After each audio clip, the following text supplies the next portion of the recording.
우리가 오늘 이제 살펴볼 거는 73페이지 29장 독신과 결혼과 가정 문제에 대해서 믿음의 선배들이 어떻게 29장 독신과 결혼과 가정 문제에 대해서 선배들은 어떻게 말했는지를 한번 생각해 보고자 합니다. 최근에 또 요즘은 상담하시는 분들이 또 인기인 시대 아닙니까? 그래서 김창욱이라고 하는 이 사람도 아주 재미있게 상담을 하고 토크쇼를 하고, 최근에는 또 이호선이라고 하는 분이 또 아주 재미있게 토크쇼를 하면서 이야기를 합니다. 근데 이제 최근의 얘기인데 어떤 한 사람이 질문을 했는데 아내가 일주일 내내 교회만 있고 남편이 자기에게 큰 관심이 없다. 이래서 이제 질문을 했어요. 그랬더니 이호선 씨가 나도 교회 다니는데 그렇게 하면 안 된다 라고 하는 이러한 어떤 일주일 내내 교회 가면 좋지만 그래도 가정을 잘 돌보고 남편을 잘 돌아보고 이거 되게 중요하지 않느냐 이런 식으로 이제 이야기한 얘기를 들었습니다. 가정은 되게 중요한 요소이거든요. 가정을 돌보는 게 믿는 자들의 본분이에요. 핵심인데 내가 신앙 좋다는 것과 가정 돌보는 것, 이게 같이 가야 되는 겁니다. 그런데 신앙 좋다는 것과 가정 돌보지 않는 것이 이게 따로따로 간다면 안 된다라고 하는 거를 오늘 이제 이 디모데서 5장 8절에서 잘 보여주고 있습니다. 이제 마지막에 살펴볼 거지만요. 우리 이제 가정이 되려면 결혼을 해야 되겠죠.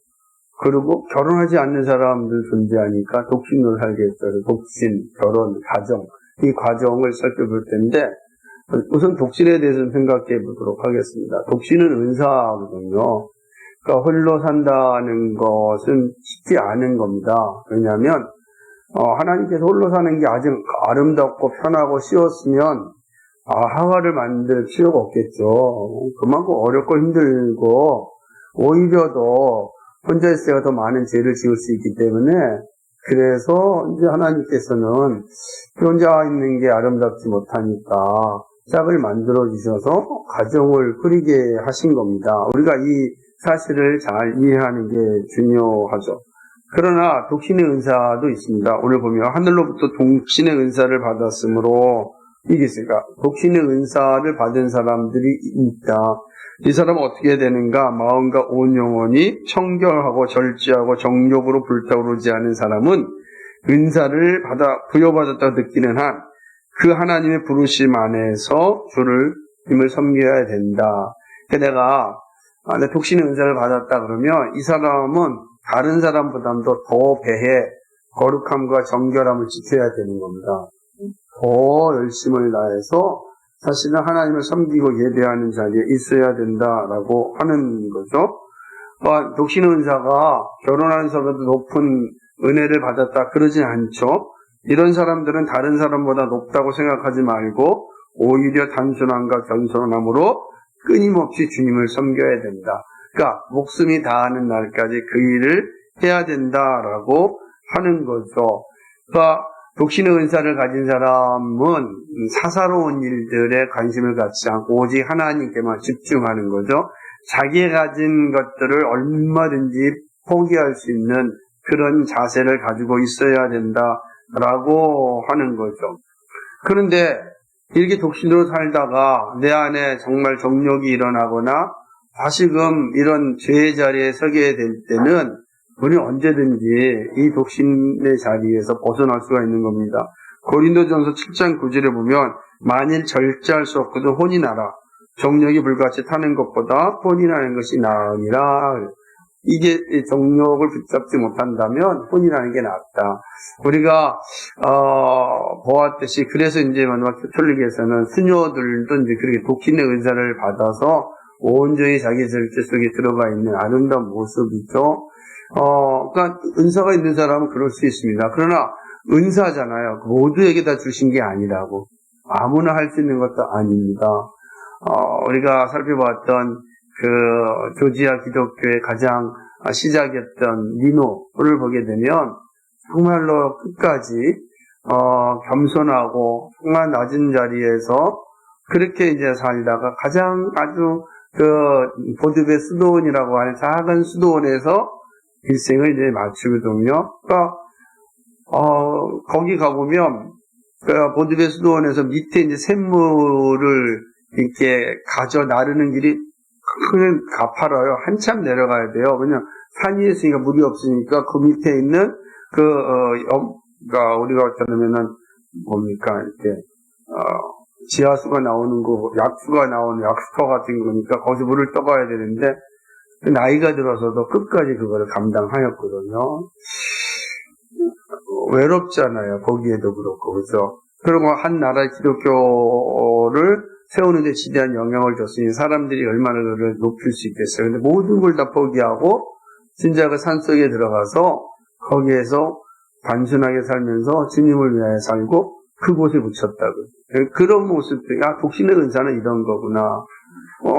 저는 그래서 우리는 이제 우리가 알고 있는 허립신에도 마찬가지죠. 왕족이었지만 또 미인이었기 때문에 수없이 많은 사람이 미혹을 받을 수 없고, 그리고 미혹은 자신의 권력을 사실은 이제 만질 수 있는 그런 자리로 갈 수가 있는 상황이었습니다.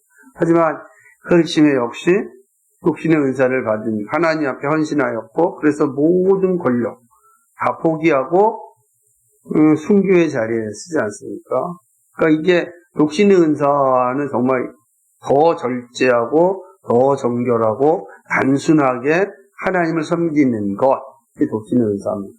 근데 이게 안 되면 단순한 삶을 살 수 없고, 그렇다고 한다면 결혼하는 게 합당하다라고 하는 것. 그렇다고 독신의 은사가 다른 은사가 높다, 그런 건 아닙니다. 우리가 가진 각 다양한 은사에서 이건 더 높은 은사다? 성경 그런 게 없어요. 다 은사가 같은 거예요. 그지? 그러니까 그걸 부러워할 필요도 없는 거고, 그러나 은사를 받은 사람은 그렇게 해야 된다. 그러지 않으면 결혼하는 게 가장 좋죠. 그래서 가끔씩도 결혼 안 합니다. 막 이게 쉽게 얘기하면 안 되는데, 그죠? 되게 위험한 발언들. 옛날에 우리 여기 모두 자매가 30까지 결혼 안 하면은 성교서로 나가겠다. 이 참 험한 말을 해가지고 쉬운 게 아닙니다. 그죠? 성교서 나가는 게 뭐 쉬운지 않아봐요. 절대 그러지 않죠. 그러니까 그런 것처럼 되게 쉬운 부분이 아니라 그만큼 인생 자체를 아주 정결하고 단순하게 살아야 되기 때문에 그런 것이다. 라는 것입니다. 그래서 독신의 은사를 부정하진 않아요. 성경이 명확히 가르쳐주고 있기 때문에 그렇습니다. 독신을 산다라고 하는 사람들이, 여러분 혼자 사는 거가 독신의 사는 건 다른 겁니다. 살면서도 그냥 외로우니까 술 먹고 되게 많더라고요. 물론 술로 그 다음에 그 시간들 나가서 클럽에서 하고 자유롭게 살기 위해 독신을 하겠다. 그거는 성경이 말하는 독신과 아무 관계가 없고 오히려 그건 더 큰 죄를 짓는 거잖아요. 그러니까 그런 독신은 성경이 말하는 게 아닙니다. 자유하기 위해서 한다? 이거는 더 큰 죄의 자리에 서겠다는 뜻이기 때문에 독신주의자다 말할 수가 없다. 근데 이게 오늘날의 현대 페미니스트들은 이런 주장을 많이 하는데 성경이 말하는 독신과는 분명히 다른 관점이 있다. 그러니까 이제 보여주는 겁니다. 두 번째는 이제 결혼이죠. 결혼도 하나님 자신에 의하여서 제정되었습니다. 하나님께서 결혼을 풍성히 축복하셨고 남자와 여자가 하나로 결합하여 온전한 사랑과 일치 가운데 살아가기를 원하셨습니다. 이게 하나님의 뜻이었죠. 아담이 외로워 보이니까 하나님께서 하와를 만드셨지 않습니까? 그의 갈대를 통해서 만드셨고, 그리고 하나가 되었고 둘이 부모를 떠나 하나가 되었다라고 하는 참 놀라운 일이죠. 그래서 결혼을 하는 가장 기뻐하시는 창조의 일이었습니다. 창조 사건 가운데 하나가 이 결혼이 있는 겁니다. 그리고 하나님은 그 결혼을 통하여서 하나님의 창조 세계를 계속해서 관리하고 이어나가기를 기뻐하셨습니다. 그래서 이제 결혼이라는 제도는 사람이 만든 게 아니고 하나님이 세웠다라고 하는 사실이죠. 그러니까 결혼은 정말 소중해야 됩니다. 쉽게 해서도 안 되고 가볍게 해서도 안 되고 그렇다고 해서 너무 무거워서도 안 되고, 결혼의 모든 것은 하나님을 집중할 수 있어야 되죠. 그래서 히브리서 13장 4절에 모든 사람은 혼인을 귀히 여기고 신소를 더럽히지 않게 하라. 음행하는 자들과 간음하는 자들이 하나님 심판하신다. 여러분, 그 결혼을 하고 난 뒤에는 정말로 오직 한 아내, 한 남편만 결혼하기 전에 늘 그거 살아볼 수 있겠지만, 결혼은, 한순간에 둘이 부모를 떠나 하나가 되었다라고 하는 것이죠. 그러니까, 이게 되게 중요합니다. 결혼한다는 거, 또 이 가정을 꾸리는 것은 정말 하나님께 영광을 돌리는 일이죠. 그 일을 잘 감당할수록 복이 있는 겁니다. 최근에, 얼마 전에, 갑자기 저기 칠레에 가 있는 친구가 있었는데, 배장성이라고 하는 친구가 있어요, 이름이. 근데 그 친구가 갑자기 기억이 떠오르고, 왜 그러지? 그래가지고 이제 왜 그런가 했더니 마침 그 다음날 이제 석하림 그러니까 아내 되는 사람이 이거를 찾아와서 그래서 보려고 그래서 그랬나?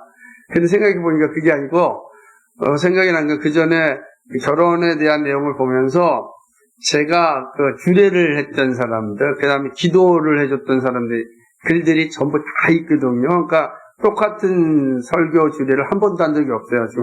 근데 거기에 보니까 이제 다 제가 한번 읽어봤거든요. 내가 어떻게 이 사람들한테 그때 당시에 주례 설교를 했는지 하나씩 보면서 나중에는 이걸 모아서 주례 설교집을 하나 주례사로 한번 냈으면 좋겠다 하는 마음이 있어서 다 봤는데 그 중에 이제 읽었던 사람 가운데 한 사람이 있어서 왜 그러냐면은 이 친구는 이제 부모님 믿지 않았거든요. 근데 아내가 이제 믿고 청년부터 저희 때 와서 신앙생활을 해서 예쁘게 자라긴 했는데 사실은 이제 그 어머니 돌아가서 고아가 되는 상황이어서 마음이 되게 이제 남아 있었던 것 같아요.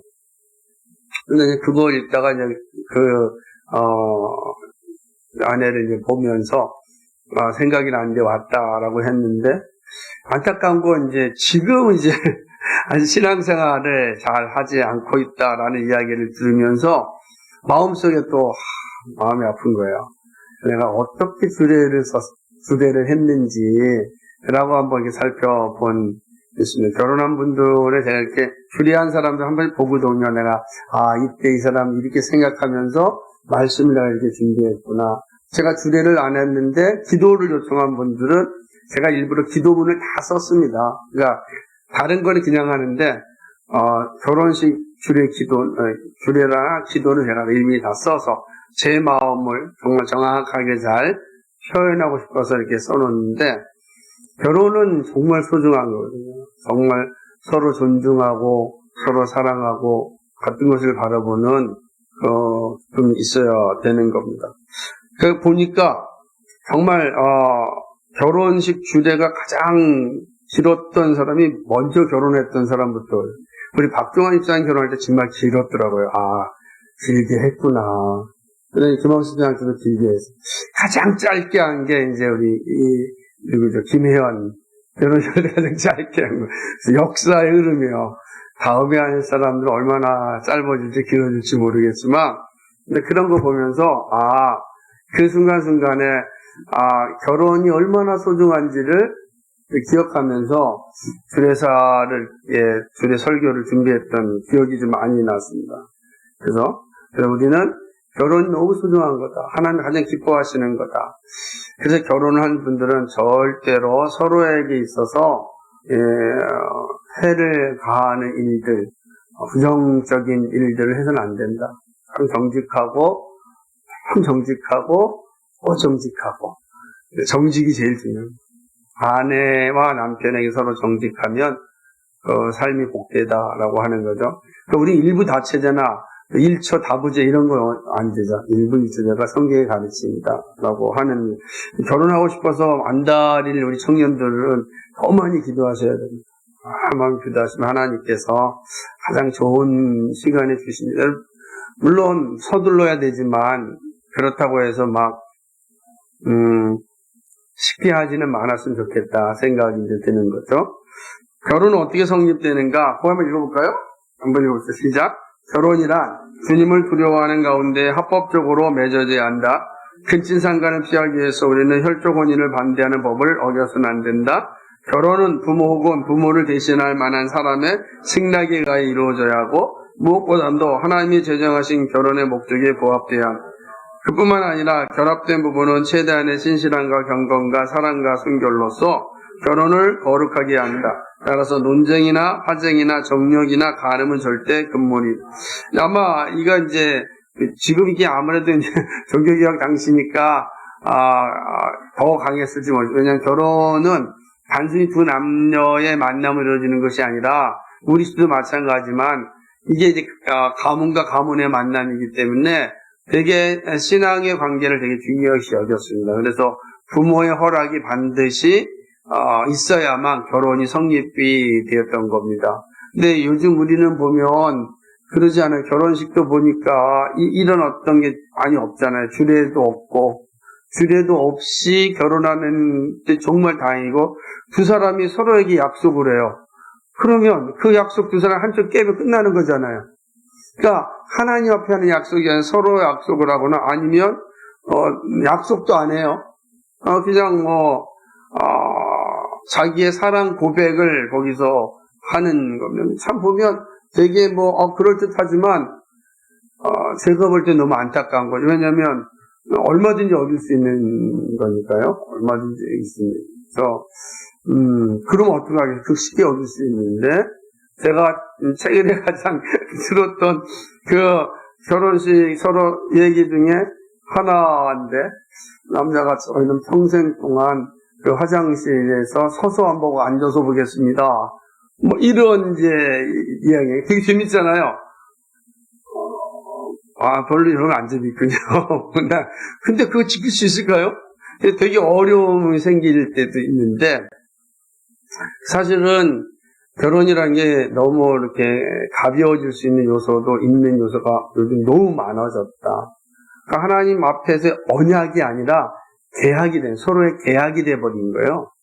그러니까 언약은 우리가 파괴해도 하나님 앞에서는 그 언약은 파괴가 되지 않는데 이런 것들이 우리 안에 이제 나타나면서 결혼 가볍게 성립하는 게 아닌데 정말로 하나님을 두려워하는 것 가운데 맺어져야 되는데 라는 생각을 참 많이 합니다. 여러분 부모에게 충분하게 설명을 해서 잘 이렇게 설득을 해서 만나는 것도 지혜다.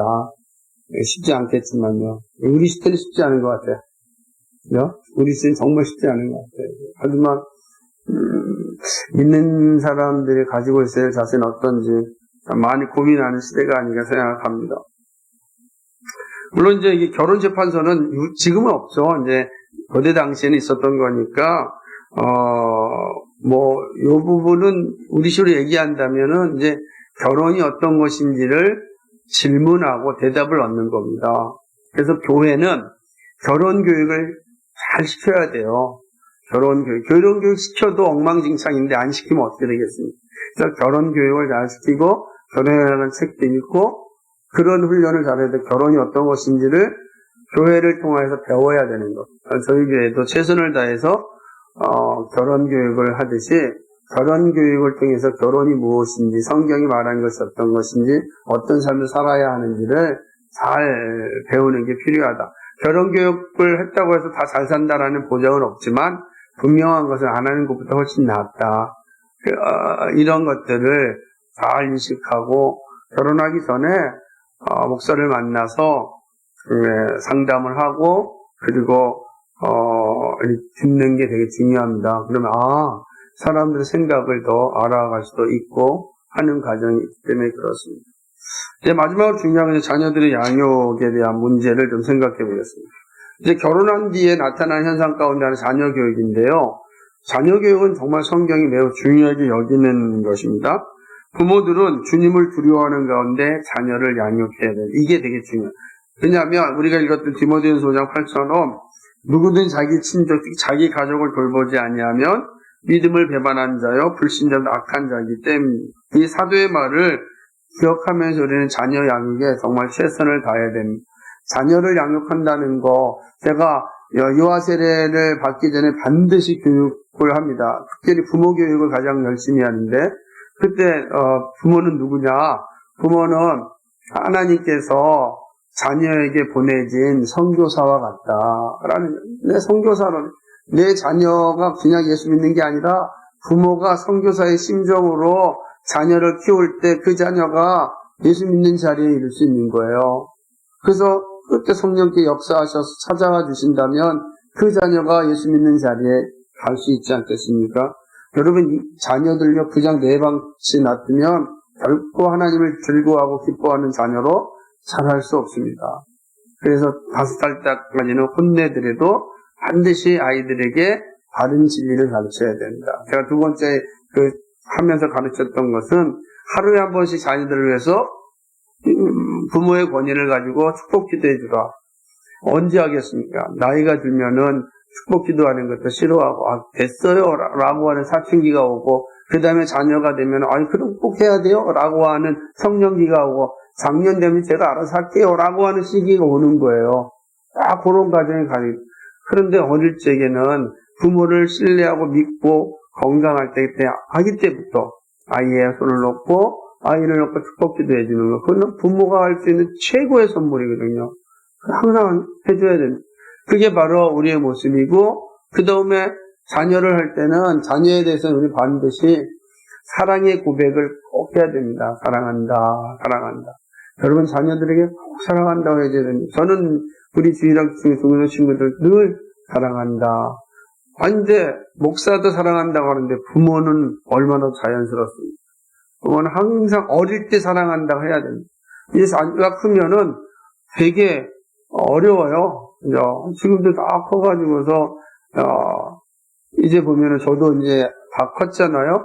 선호한테는 가가지고 일로 와 안아서 사랑한다라고 하지만 신지에도 이제 일로 와 안아서 사랑한다 그러면 됐어요 그만해요 막 그러잖아요. 무슨 그렇게 되는 거예요. 그 얼마나 안타까우죠. 그런데 어릴 적에는 얼마나 좋습니까? 늘 사랑한다, 사랑한다, 사랑한다. 이거는 부모의 힘, 그죠? 그리고 그 일을 위해서 어떻게 해야 될 것인가 라고 하는 중이죠.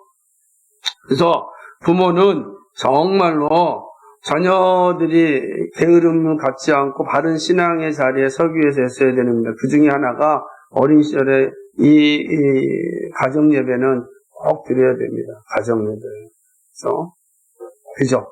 부모님, 가정예배, 파이팅! 이제 주머니가 가정예배 그렇게 드리고 싶은데 잘 드리고 있잖아요. 해야 됩니다. 가정예배는 정말로 부모에게 준 최고의 선물입니다. 그래서, 왜냐하면 나이가 이제 시간 지나면 서로 시간이 맞지 않아요? 시간이 있을 때 가정예배 드리고, 가정예배를 통해서 서로의 문제를 확인하고, 서로의 기도를 갖는, 그게 부모의 일입니다. 부모는 그 일을 해야 돼요. 그 일을 하지 않으면, 오늘 디모데서 5장 8절처럼 책망받습니다. 그걸 해야 된다라고 하는 거죠. 그렇게 해야 자녀들이 확신의 결핍이나 지나친 안일함이나 추잡한 욕심에 의하여 방탕하고 실패하고 많은 일을 막을 수 있는 겁니다. 여러분, 이거 해야 돼요. 자녀들이요, 크고 자기가 이제 생각하고 세상에 그걸 많이 들으면 이 자리에 다 빠집니다. 안일하게 빠지고, 확신도 없어지고, 추잡한 욕심에 빠지고, 방탕합니다. 금방 그렇게 됩니다. 금방. 그래서 정말 그런 삶을 보여야 되겠지만 또 가르쳐야 되는 거죠. 한참 가르치고 우리 아이가 정말 믿음의 자녀로 잘 자라면 하나님이 그 아이가 해야 될 일들을 다 준비해 놓으셨단 말이에요. 부모가 할 일은 그 아이의 할 일을 막 알려주는 게 아니라 부모가 할 일은 그 아이가 하나님의 사람으로 잘 키우는 거예요. 그럼 하나님이 그 아이를 위해 할 일을 다 예비해 놓으셨단 말이에요. 근데 이걸 거꾸로 해가지고 부모가 할 일이 아니고 하나님이 할 일을 부모가 다 하려고 해요. 그리고 정작 부모가 할 일은 안 하는 거예요. 그러니까 이상해지는 거예요. 부모는 그 아이가 정말 믿음의 자녀로 잘 키울 수 있도록 잘 양육하면 하나님이 그 아이를 위하여 하실 일들이 예비되어 있기 때문에 하나님이 들어오셔서 차근차근 사용하신다라고 하는 거죠. 그래서 가정에서 부모들이 자녀를 잘 양육할 뿐만 아니라 중요한 것은 부모가요, 가정에서 잘 본을 보여야 되는 것입니다. 부모들이 참된 신앙으로 가정적인 의무들에 의해서 집안의 일들을 경영함으로 성취하는 일들은 하나님 앞에서 거룩하고 선한 일들임에 틀림이 없습니다. 그러니까 기도하는 것, 금식하는 것만큼 이게 더 소중하다는 거죠. 사도 바울은 그의 서신들에서 정말 중요하게 가르쳤는데, 만약에 우리가 부부 사이에서 자녀들 앞에서 정말 거룩한 모습을 잘 감당하지 아니하면 자녀들이 그 거룩한 모습을 따라갈 수 없겠죠. 싸울 수는 있지만 그 싸움을 어떻게 해결하는지도 되게 중요하거든요. 싸우지 않을 수가 없잖아요. 저희도 많이 싸웠어요. 하지만 그 싸움을 어떻게 해소하느냐가 되게 중요한 거예요. 그 앙금이 남지 않고 서로가 존중하는 자리로 나가고, 그리고 끊임없이 시간이 지나가면 알겠지만은 이게 남자와 여자들의 삶의 자리가 한국 사회는 달랐기 때문에 지금은 이제 많이 같이 일하고 같이 자라는 과정이라 조금 다를 수 있지만 저희 시대만 해도 그런 압박이 있었단 말이에요. 마치 모든 남자가 가정의 모든 걸 책임져야 된다라고 하는 의식들이 있어서, 그러다 보니까 가정을 향한 그 섬김에 있어서 부족한 부분이 있는 건 사실이죠. 그런 분들은 이제 평생, 제가 보니까 60 이후부터는 계속 이제 아내로부터 온갖 이제 말을 들으면서 죽을 때까지 사는 겁니다. 다 말을 들으면서. 할 말이 없는 거죠. 그렇지. 그러니까, 왜냐하면 아름답게 자란 자녀들의 모습 앞에서 남자들이 항상 고마울 수밖에 없는 구조니까요. 그래서 정말 부부는 가정의 경영을 잘할 때 서로에게 정직하고 투명해야 됩니다. 남편과 아내가 정말 정직하고 투명해야 돼요. 이거는 되게 중요합니다. 그래서 제가 결혼교육할 때도 재정을 누가 할 것인지 결정하지만 되도록이면 아내가 하는 게 제일 좋지만, 그러지 못할 때는 남편이 할 수도 있지만, 중요한 건 뭐냐면 서로에게 정직해야 된다. 딴 주머니 차면 안 된다. 그게 중요한 거죠. 작은 것 같아도 그게 나중에 큰 문제를 일으킵니다. 이런 것들이 되게 중요하다. 그래서 결혼 생활 속에서 자녀들로 하여금 우리 부모는 이렇게 싸워도 이렇게 해결해 가는구나, 이런 걸 배우면 나중에도 본인들도 그런 자리에 섰을 때 어떻게 해결했는지를 알게 됩니다. 저 같은 경우는요, 저는 사후 약방문이 정말 강한 사람입니다. 앞에서 한번 실수하면 그것이 큰 흔적으로 남으면 저는 정말 제 자신을 무지무지하게 닥달시켜서 두 번 다시 그러한 일들을 하지 않으려고 아주 노력을 합니다. 근데 문제는 사후 약방문이잖아. 미리 안 하면 더 좋은데, 그죠? 미리 안 하면 더 좋은데 그러지 못할 때가 많이 있어요. 그래도 그 사후 약방문이라고 그 다음이라도 어떻게 하든지 간에 이 문제를 해소하고 해결하고 다시금 100% 원상으로 돌아가지 않겠지만 똑같은 반복적인 실수를 범하지 않으려고 정말 아주 그냥 두려운 마음으로 이렇게 살거든요. 그러니까 그런 것들이 가정을 끌어가는데 각자의 역할이 있겠지만 잘해야 된다라고 하는 것입니다. 그 다음에 이제 저희 집에서 제가 결혼하면서 했던 거 말씀드렸지만 결혼교육을 꼭 해야 됩니다. 두 가지 말은 절대로 하지 말자. 하나는 뭐냐면 그만 살자, 이혼하자. 이 말은 목에 칼이 들어와도 하지 말자. 왜 그 말 하지 말냐면 하나님이 우리를 맺어주셨는데 내가 하나님의 자리에 서면 안 되기 때문에. 하나님이 둘을 맺어줬는데 내가 그만두자는 거 하나님의 자리에 서는 거 하지 말자. 두 번째는 정말 상대방이 가지고 있는 큰 약점들이 있거든요. 그 약점들은 되도록이면 건들지 말자. 알아요. 그래서 저는 미리 얘기했거든요. 저는 이런 부분 얘기하면 나도 모르게 막 반응이 나타나서 흥분되고 화가 난다. 근데 꼭 잊어버려요. 그런 게 있는, 서로가 그런 게 있죠. 저 같은 경우는 이제 이 물질에 대한 이야기를 하면, 제 안에서만 이렇게 제어하지 못하는 모습들이 되게 많이 있어요. 없으면 그만인데, 근데 이제 그런 것처럼, 지금은 이제 그런 게 많이 점점 살면서 서로가 맞춰주면서 사라졌지만, 우리가 알거든요. 상대방의 약점이라는 거. 그것만 하면 이 사람이 발작하더라. 그거 안 해야 돼. 그리고 하나님의 자리에 내가 서면 안 된다. 그만 살자. 헤어지자. 이런 말 절대 하지 말자. 그런 거 해서는 안 되는 거예요. 목에 칼이 들어와도 안 된다. 그 하나님의 자리에 서는 겁니다. 앞으로 결혼하신 분들 꼭. 여태 박정환 시장님은 그런 말 한 적 있습니까? 없어요. 뭐 얼마나 있을 수가 없겠죠. 안 해야 됩니다. 저희는 절대 안 해요. 20일 전에는 어떻습니까? 그런 한 적 있습니까? 안 했겠죠? 많이 그런 것 같아요. 네덜란드를 몰라야 돼요. 그래서 서로나 모르는 언어로 얘기하는 거예요. 우리는 어쨌든 그게 되게 중요하다. 그렇게 하지 맙시다. 앞으로 어려움이 너무 많아도 여기까지만 오고 나와서는 안 된다. 여기까지 나올 수 있어요. 속에서는 막 별소리 다 할 수 있어요? 나오지 말자. 속에서만 하자. 그게 이제 선배들이 가르쳐 주는. 그리고 결혼에 대해서 함부로 금지하거나 결혼 안 좋아 해도 그만 안 해도 그만 이런 거 하면 안 됩니다. 그 성경 가르침이 아니잖아요. 요즘 사람들 그러지. 결혼 해도 손해고 안 하면 본전이야 이렇게 말하는 거 이거 정말로 정말 사단의 속삭임과 같다. 그러지 않습니다. 이게 선배들이 가르쳐. 사단의 속삭임이 너무 만연돼 있어서 그런 얘기에 빠져서는 안 된다라고 하는. 그래서 이건 마귀들의 교리라 그러죠.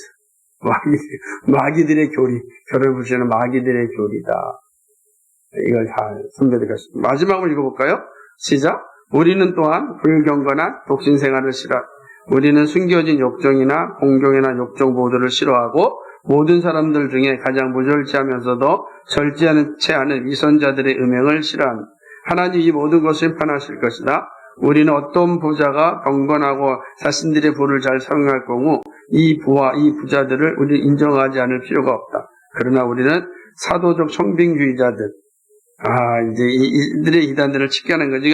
이게 뭐냐면 사도와 같이 정말로 청빙하게 살아야 된다라고 모든 걸 포기하고 그런 것에 대해서 정경희 역사들은 용납하지 않았어요. 하나님께서 우리에게 주신 부는 하나님 나라를 위하여서 소중하게 사용돼서 잘 개발하여 잘 흘려보내야 된다. 이게 이제 종교개혁 정신이에요. 종교개혁 정신 제일 아름다워요. 충분하게 은사를 가지고 활동하고 그러나 그것을 나에게 쌓지 말고 다 흘려보내는 삶을 살아라.